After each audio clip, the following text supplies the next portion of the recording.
What's up mga guys? So ngayon, mag-ano tayo ng uling para mag-ihaw ng baboy. So, ito siya. Wala namang laman.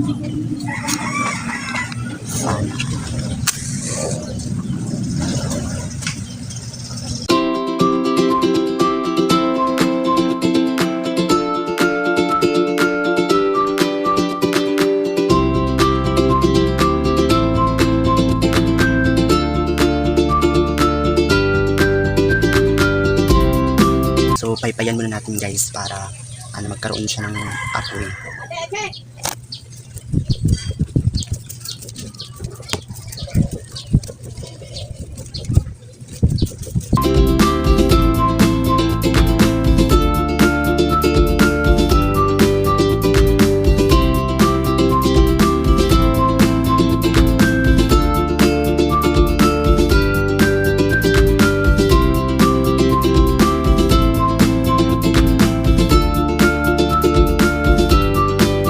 So ngayon guys, kumuha po ako ng lalagyan para sa ating ihaw baboy.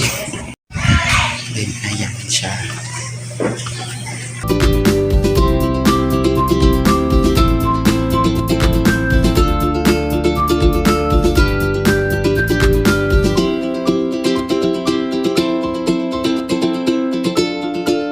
So ngayon guys, tapos na po tayo mag-ihaw ng baboy. So, thank you for watching my vlog everyone. Bye-bye!